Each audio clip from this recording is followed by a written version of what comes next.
This part of the presentation will focus on different types of fractures you may see, along with different types of devices that promote bone healing and stabilization, such as casts, traction, and fixators. So fractures are a common injury that occur in children for a variety of reasons. The clavicle, radius, and ulna are the most common fracture sites, often resulting from falling off monkey bars, jumping on trampolines, scooters, bikes. They can also be caused by sports-related injuries.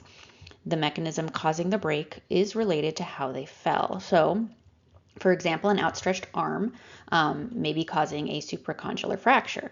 Since during childhood there is rapid bone growth, patterns of fractures will differ and methods of treatment are different than in the older adult populations. Adult bones are stronger and require violent force or trauma to cause a fracture. There tends to be massive injury surrounding the tissue in that case. Conversely, children's bones are more easily injured and fractured, so they may result from minor falls or twists and are less likely to be accompanied by soft tissue damage. Healing is more rapid in children, and the younger the child, the more rapid the healing process. So since they heal faster, there are fewer problems with the formation of non-unions compared to adults.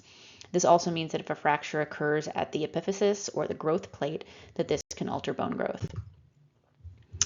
So the types of fractures that you may see include a transverse fracture, which occurs when the bone breaks at a 90-degree angle to that long axis of the bone. And this can occur when there is a large amount of force directly perpendicular to the bone. So imagine, a bat swinging at a leg. Linear fractures can occur from blunt force trauma. It's sort of head on, and you can see in the non-displaced fracture that the bone breaks, but it maintains its alignment, versus in a displaced fracture where the bone breaks into two or more parts. Then we have your spiral fracture, and this often occurs from twisting of an extremity. And when these types of fractures are seen, we may need to rule out suspected abuse. Okay, you only have to think that, someone maybe twisted the arm or extremity to cause that break. Then you have your green stick fractures, and this is often seen in children whose bones haven't fully developed, so their bones may not break when they're hit with significant forces. What this does instead is it causes the bone to bend, and then the compressed side of the bone bends over and then cracks on one side. So think of like the green branch of a tree, right, would bend and break. Then finally, you have the comminuted fracture, where the bone is broken in more than two places and the pieces sort of lie in the surrounding tissue. And so this will happen a lot in smaller bones, like in the hands and the feet.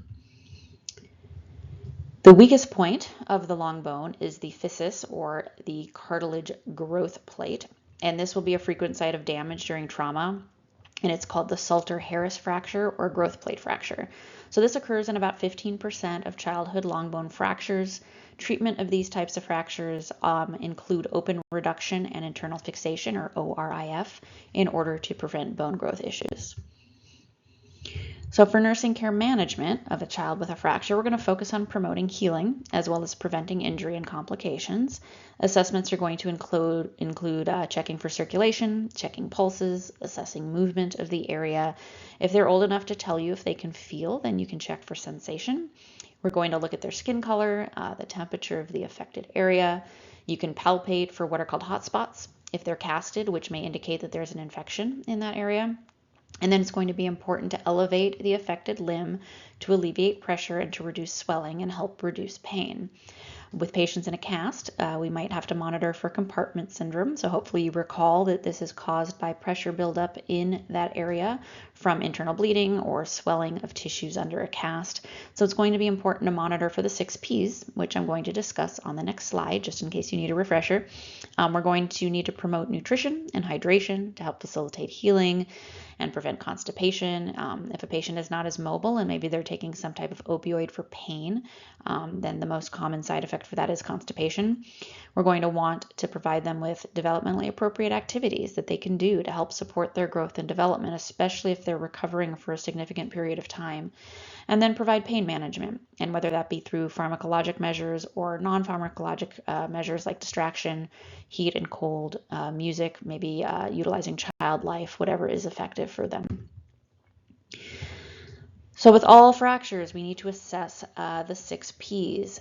Pain that is unrelieved with elevation or analgesics. Pulselessness distal to the fracture, which would be a late finding. Pallor or paleness with cold skin or cyanosis to the nail beds. Paresthesia or numbness, which is an early finding. paralysis indicating nerve damage, and then pressure. This is a problem, yes? If you suspect compartment syndrome, we need to intervene to save that limb. All right, here are some types of casts that you're going to see to immobilize a fracture and ensure proper alignment. We can do long or short casts, spica casts, which include the hip or shoulder. This kind of looks like art from like a Chutes and Ladders game, but I think you get the idea. So what role do nurses play in the management of casts? I think I'm supposed to actually have a title there on the left side. I think the font disappeared. We've moved on to casts. So while we're not going to be the ones physically applying the cast, we can assist with distraction and education. Preschoolers, might think their arm is gone if they can't see it. So it's really going to be important to maybe use a doll or a toy to explain the procedure beforehand. And then, of course, when it comes time to remove the cast, we would want to explain sensations that they're going to feel with removal, and let them know that the saw is not going to cut them, but that they may feel a tickling sensation or warmth since that vibration produces heat. Again, with the assessment piece, it's important to ensure for adequate neurovascular checks, checking the skin for any abrasions and bruises, helping elevate the extremity as needed, looking for swelling, and then monitoring those 6 P's. We need to maintain skin and cast integrity. Okay, so looking for cracks and sharp edges on the cast that could cause a problem. We want to keep it clean and dry and do some discharge teaching, mainly regarding cast care, which we're going to discuss on the next slide. So when we're educating about cast care, we need to make sure that that cast and body part are elevated. The affected limb should not be hanging in a dependent position because it can cause increased swelling and then more pain. They can use a sling if appropriate, and we should teach them how to use it and how to put it on. Encourage frequent rest. Make sure we're teaching them not to put anything in their cast because it needs to stay on for a while. If any of you have had a cast before, where you may be told not to scratch it, and you probably still did with like the edge of a toothbrush or a skewer or something, that is a bit of a problem with young kids, and hip spica casts especially. Lego, Cheetos, they all end up in there quite often, and we don't want that to happen. So we should be examining the skin and the cast edges. We want to look for skin breakdown, and we want to make sure that they're avoiding placing that cast in water and teach them how to keep it dry. We can use a plastic bag and tape, which given today's tech seems a bit DIY, but it works. If the patient is incontinent, okay, or they're in a hip spica cast, then we're going to be using a double diaper and doing waterproof tape around that diaper area. Again, looking at those 6 P's and notifying the provider if there are any issues with circulation, movement, or sensation. Another way that we can immobilize a fracture is with traction. So you may not see this as much for a variety of reasons, but advanced surgical techniques is a big one. This is used after a severe or complex injury, especially when things may be too swollen at the time to place a cast initially.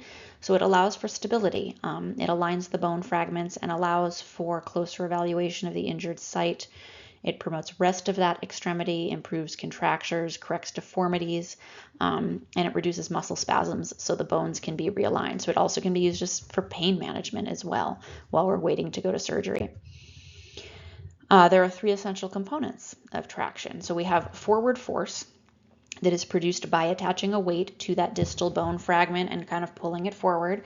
Then you have your counter traction or backwards force, okay, where the patient's body weight provides this force.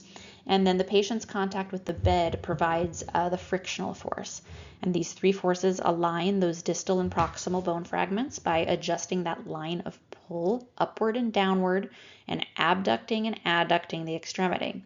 So essentially you have these opposing forces that are creating equilibrium and aligning the bones in place. It's actually kind of cool when you think about it. This is Buck's traction, and it's a form of skin traction. You can see the leg is in an extended position. This is usually used for short-term immobilization, like pre-op management of a femur fracture or a hip fracture. We recently had 2 patients actually who were in traction before coming up to the peds floor. But since they had surgery before admission, this wasn't something that we managed on the unit, and honestly, I never have. Skin straps or a boot would be used in this case, and you can see that weight hanging to provide traction. They need to always be hanging freely. Okay, this is a big boards question. Otherwise, you will have no traction at all, right? So if you walk in the room and the weights are on the floor, that is not providing any sort of traction. Here are two examples of skeletal traction. So on the right, you have Gardner-Wells tongs, which are these U-shaped tongs that are inserted into the skull, and it applies a longitudinal force to the axis of the spinal column. On the left side, you see another type of skeletal traction, which is providing cervical traction, and this is a halo vest. Halo traction helps to stretch and straighten a severely compressed or curved spine, like you would see in kyphosis or scoliosis. Halo traction reduces the risk of damaging the nerves of the soft tissues that surround and support the spine.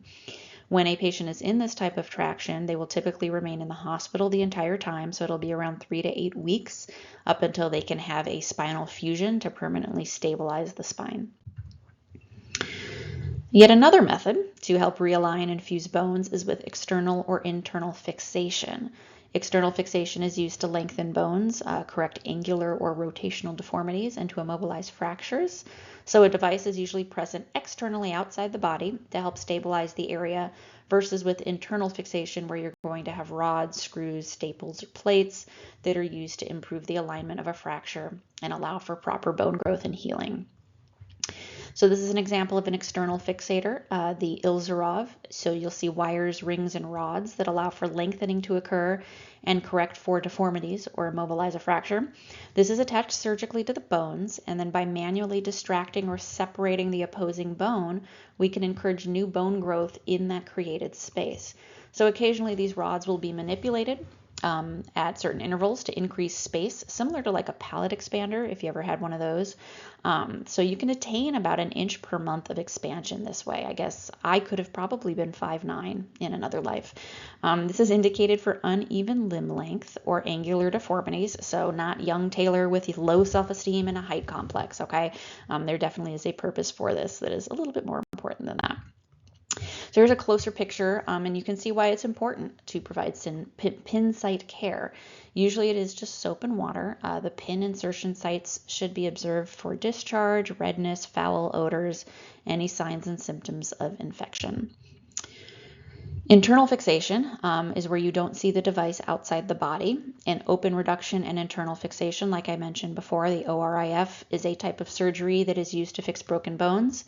It is a two-part surgery where first that broken bone is reduced or put back into place, and then an internal fixation device is placed on the bone. And this can be done with screws, plates, rods, or pins that are then used to hold that broken bone together. And so we'll do this if casting or splinting alone is not enough to repair the break. So it's really important to inform the family and patient about what to expect in terms of appearance of the device, because it can be pretty shocking. Again, teaching that pin site care, observing for signs and symptoms of infection, adequately controlling their pain. All of these are just repeating themselves throughout this section, right? Maintain skin integrity. We need to maintain adequate neurovascular status. So encouraging them to move as able, do our neurovascular assessments.